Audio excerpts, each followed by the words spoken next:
साक्षी राख्दै यो देशबाट नै अब हामीले सुरुवात गर्नुपर्ने बेला आइसकेको छ। संसारमा विभिन्न मुलुकमा विभिन्न समयमा कहीं कलरको हिसाबले, कहीं वर्णको हिसाबले, कुनै मुलुकमा गोरा र कालाको हिसाबले, कुनै मुलुकमा गोरो वर्ण र पहिलो वर्णको हिसाबले हुने गरेको जुन एक किसिमको थिचोमिचो दमन शोषण र अन्याय अत्याचारको विरुद्धमा संसारभर जन्मिएका मानिसहरूको मानव अधिकार बहाली गर्ने एउटा उद्देश्य पूरा गर्नको निमित्त एउटा दर्शन अगाडि सार्नु हुने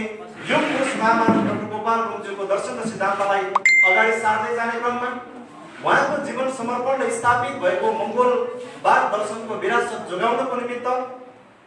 यो संगठनको वर्तमान प्रेसिडेन्ट श्रद्धेय केन्द्रीय प्रेसिडेन्ट बुद्धलाल मेचेज्यूले उहाँको दर्शन र सिद्धान्तलाई जोगाउनको निमित्त लेख्नु भएको एउटा पुस्तक महामानव डाक्टर गोपाल गुरुङ नामक पुस्तक विमोचन समारोह कार्यक्रममा सहभागी हुनको निमित्त नेपालको मध्य भूभागमा रहेको राजधानी काठमाडौँकै छेउबाट डाक्टर गुरुङको यो दर्शन र सिद्धान्तलाई अगाडि बढाउँदै गर्ने क्रममा उहाँको यही पुस्तक विमोचन समारोह कार्यक्रमको अवसर सँगसँगै यो झापा जिल्ला आउने क्रममा यहाँ आइपुगेको अवसरमा इलाम जिल्ला स्थित यो चुलाचुली गाउँसभा र झापा जिल्लाको कमल गाउँसभाको संयुक्त आयोजनामा आज तपाईहरुसँग भेटघाट हुने एउटा सुवर्ण अवसर प्राप्त गरेको छु। पक्कै पनि यो अवसर अघि नै पूर्ववक्ता मित्रले भनिसक्नु भएको छ, यसलाई स्वर्णिम इतिहासको अक्षरमा एउटा ऐतिहासिक दिन बनाउनको निमित्त तपाईहरु सबैको पहल कदमी हुन जरुरी छ। यो विक्रम सम्वत 2078 साल अथवा 2021 को यो बीचमा हामी दगुर्दै गर्ने क्रममा यो संसारमा आइराखेको जुन एक किसिमको समस्याहरू छ, विश्व राजनीतिमा आइराखेको जुन एक किसिमको ध्रुवीकरण छ,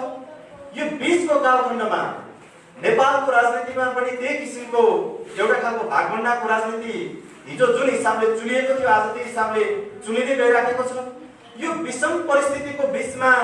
संसारमा आएको जुन एउटा कोभिड-19 कोरोना भाइरसको जुन एउटा संक्रमण थियो, यो संक्रमणको थिम्थिलो परिस्थितिसँग लड्न र जुझ्नको निमित्त विवश रहेका संसारको मानवहरूको अवस्थालाई मध्यनजर गर्दै गर्ने क्रममा हामीले पनि एउटा कुरा पत्ता लगायौं कि हाम्रो देश नेपाल आज पहिलो देश होइन, दोस्रो देश पनि होइन। हाम्रो देश नेपाल आज तपाई हाम्रो हातमा हुँदै गर्दा पनि यो देश नेपाल त अहिले तेस्रो देशको रूपमा रहन पुगिसकेको परिस्थिति रहेछ। यसकारणले गर्दाखेरि संसारमा आउने महामारीहरूसँग लड्नको निमित्त त्यो देशको अभिभावकको भूमिका निर्वाह गरिराखेको त्यो देशको सम्पूर्ण सरकारहरूको बलबुताले, सरकारहरूको चाहिँ पहल कदमीले त्यो देशको जनताहरूले यो भाइरससँग अथवा यो महामारीसँग लड्नको निमित्त उनीहरूमा एउटा छुट्टै किसिमको ऊर्जा अथवा छुट्टै किसिमको एउटा साहसको विकास भएको स्थिति थियो। तर हाम्रो देश नेपाल, यो देश नेपालमा यही महामारीसँग जुझ्ने र लड्ने क्रममा हामीसँग हाम्रो अभिभावकको रूपमा यो मुलुकमा रहेको सरकारहरू तपाईँ हाम्रो नजिक आउन सकेन। यो किन आउन सकेन त भन्दा मङ्गोल नेसनल अर्गनाइजेसनको फाउन्डर प्रेसिडेन्ट डाक्टर गोपाल गुरुङज्यूले अध्ययन गर्नुभएको कुरा नै त्यही भित्र रहेछ कि यो देश नेपाल अहिले तपाईँ हाम्रो हातमा आधिकारिक रूपमा यो मुलुक हाम्रो हातमा छैन। यो देश नेपाल सञ्चालन गर्ने जो शासकहरू छ त्यो शासकहरू भनेको आफ्नै भूमि बचाउन नसकेर अर्काको दबावमा आफ्नो भूमि छोडेर भागेका व्यक्तिहरूले हाम्रो देश नेपाललाई आजको दिनमा शासन सत्ता चलाएको कारणले गर्दा यो देशको समग्र जनताको हित हुन नसकेको रहेछ भन्ने कुरा अहिले तपाईँ हामीले अनुभूति गर्न सक्ने गरेर त्यो परिवेश निर्माण भइराखेको अवस्था हो। अहिले मान्छेहरूलाई लागिराखेको छ यो देशमा समस्या बग्रेन्ती समस्याहरू छ, राजनैतिक रूपमा एउटा समस्या विकराल रूपमा अगाडि बढिराखेको छ, विभिन्न किसिममा अब संसारमा आउने महामारीहरूको समस्या पनि यो मुलुकमा बसिराखेको छ। यो विभिन्न किसिमको महामारीहरूको बीचमा मङ्गोल नेसनल अर्गनाइजेसनले किन आवाज उठाउन सकिराखेको छैन अथवा मङ्गोल नेसनल अर्गनाइजेसनले किन यो देशको सत्ता र सरकारहरूको विषयमा चाहिँ सडकमा आएर आन्दोलन गर्न सकिराखेको छैन भन्ने एक किसिमको जिज्ञासा जनताहरूको एउटा मनमा अथवा मस्तिष्कमा जरा गाडेर बसिराखेको अवस्था हो। यही कुरालाई अथवा यही तथ्यलाई पत्ता लगाउनु भएको कारणले गर्दा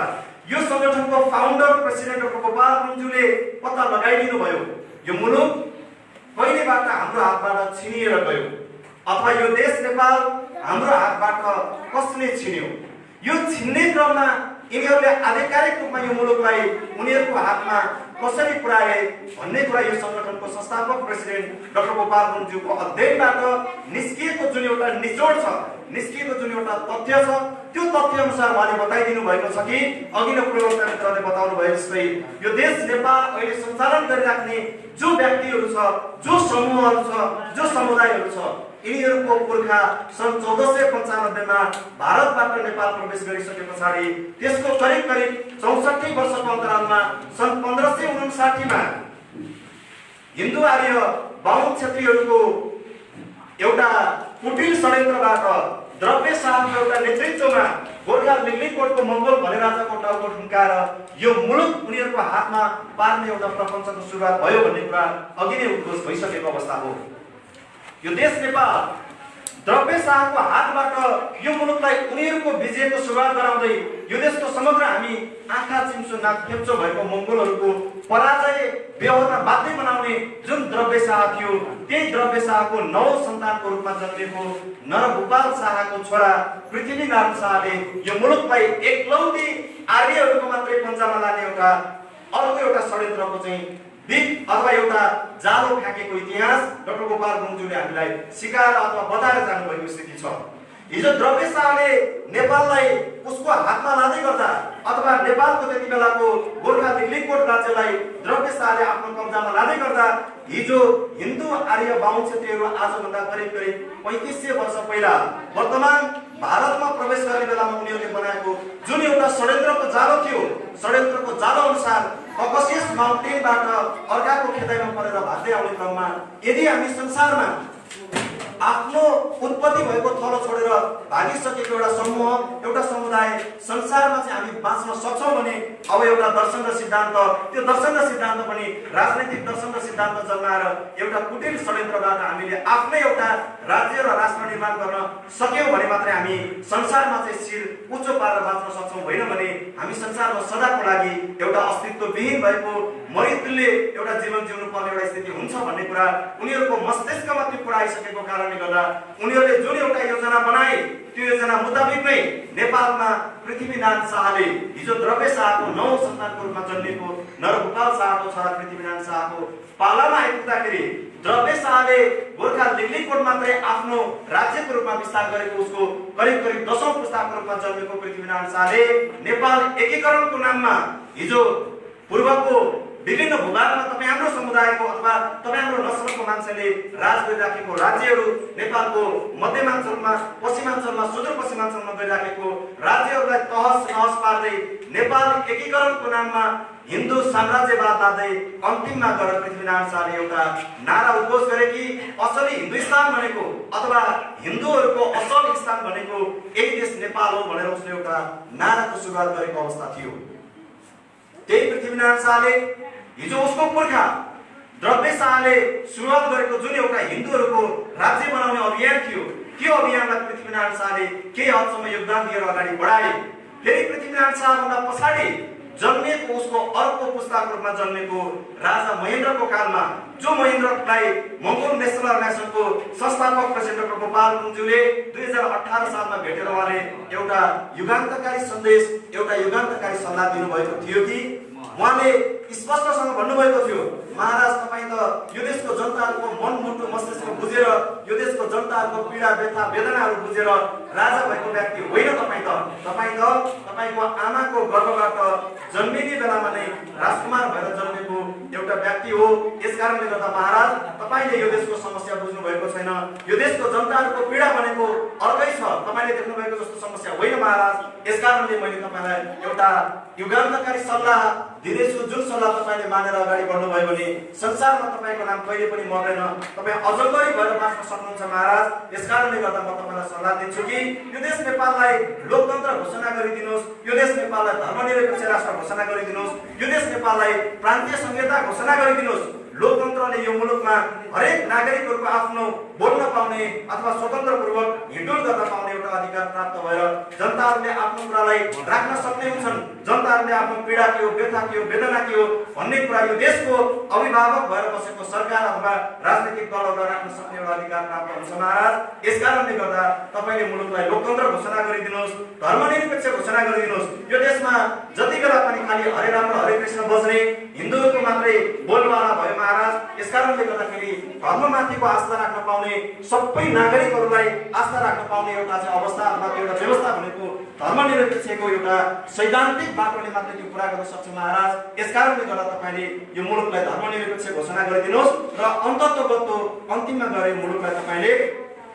प्रान्तीय संघीयता पनि घोषणा गरिदिनुहोस्। यो देशमा केन्द्रीकृत शासन व्यवस्था भएको कारणले गर्दा यो देश चाहिँ काठमाडौँको एउटा व्यवस्थाले देश बनाउँदाखेरि नेपालको सुदूर पूर्वमा रहेको ताप्लेजुङको ओलाङचुङ गोलामा रहेको त्यहाँको जनताहरूको पीडा के हो, व्यथा के हो त्यो तपाईहरुलाई थाहा हुँदैन। त्यसैगरी नेपालको सुदूर पश्चिममा रहेको कैलाली, कञ्चनपुर, डडेलधुरादेखि लिएर माथि अछामको रामारसमतिर बस्ने त्यहाँको गुरुङ मगरहरूको पीडा के हो त्यो पनि काठमाडौँ बस्ने शासनलाई थाहा हुँदैन महाराज। यसकारणले गर्दाखेरि जनताको प्रतिनिधि घर दैलोमा हुनुपर्छ, जनताको समस्या सुनिदिने मान्छे घर दैलोमा हुनुपर्छ। सँगसँगै यो देशमा चाहिँ ग्रास लेभलमा बसेर राजनीतिक रूपमा अगाडि बढ्न नसकेका यो देशका समग्र जनताहरूले पनि राजनीतिक रूपमा आफ्नो कुरा राख्न सक्ने, यो देशको मूलधारको राजनीति गर्न आउन सक्ने एउटा व्यवस्था भनेको प्रान्तीय संघीयताले मात्रै दिन्छ महाराज। तपाईले त्यो गरिदिनु भयो भने यो देशको समग्र जनताको हित हुन्छ। यो देशको सर्वाङ्गीण विकासको निर्माणमा यो देशको जनताहरूले पनि आफ्नो स्वामित्व लिन्छ महाराज। तपाईले त्यो गरिदिनुहोस् भनेर उहाँले दिनुभएको सल्लाहको विरुद्धमा उसको पुर्खाले कोरेको जुन एउटा रोडम्याप थियो अथवा उसको पुर्खाले देखाएको जुन एउटा बाटो थियो त्यो बाटो मुताबिक राजा महेन्द्रले 2019 सालमा यो मुलुकलाई संवैधानिक रूपमा यो देशलाई हिन्दू राष्ट्र घोषणा गरेर अगाडि बढिसके पछाडि यो संगठनको संस्थापक प्रेसिडेन्ट डाक्टर गोपाल गुरुङज्यू र यो देशमा 20% हिन्दूहरूको मात्रै प्रतिनिधित्व गर्ने गरेर बनेको हिन्दू राजा महेन्द्रसँग सोझो टकराव सुरु भइसके पछाडि डाक्टर गोपाल गुरुङज्यूले अब यो मुलुकको जनताको हितको निमित्त यो देशको सर्वोच्च शक्तिमान ठाउँमा बसेको राजालाई नै मैले अनुरोध गर्दा पनि अथवा राजालाई नै मैले सल्लाह राख्दा पनि उहाँबाट पनि कुनै सम्बोधन भएन भने अब यो देशमा कसैले पनि यो परिवर्तन ल्याउन सक्दैन, यसको निमित्त मैले नै आवाज उठाउनुपर्छ, म नै अगाडि बढ्नुपर्छ भन्ने एउटा खालको चाहिँ निचोड निस्के पछाडि डाक्टर गोपाल गुरुङज्यूले दर्शन र सिद्धान्तलाई अगाडि बढाउने क्रममा यो मुलुकमा विभिन्न किसिमका बाधा व्यवधानहरू सहनु पर्ने एउटा स्थिति भयो। उहाँले आफ्नो जीवनमा अनेकौं भुक्तमानहरू सहनु पर्ने स्थिति भयो। तर हिजो सत्तामा बसेर आफ्नो पुर्खाको स्वार्थ पूरा गर्दै आउने भावी सन्ततिको उज्जवल र सुनिश्चित भविष्यको मात्रै चिन्ता गर्ने जो हिन्दू आर्य नस्लको ब्राह्मण क्षेत्रीहरू छ यो मुलुकमा भएका उनीहरूको नस्लको स्वार्थ मात्रै पूरा गर्नको निमित्त राजा महेन्द्रको हातबाट सत्ता चिप्लिसके पछाडि राजा वीरेन्द्रको हातमा आइपुगिसके पछाडि तपाई हामीलाई सैद्धान्तिक रूपमा र कानुनी रूपमा नै यो देशको समस्त 80% अहिन्दू मूलवासी मंगोलहरूलाई यो मुलुकबाट देशविहीन शरणार्थी जनता बनाउनको निमित्त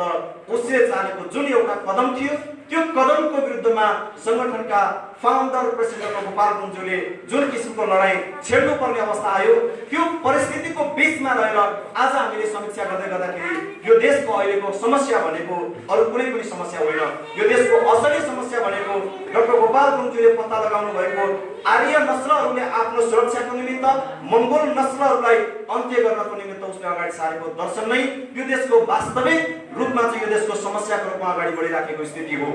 हिन्दू आर्य बाहुन क्षेत्रीहरूले अगाडि सारेको उनीहरूको दर्शन र सिद्धान्त अथवा हिन्दूवाद व्यवस्थाले उनीहरूलाई यतिसम्म ब्लाइन्डली बनाएको छ, यतिसम्म अन्धो बनाएको छ कि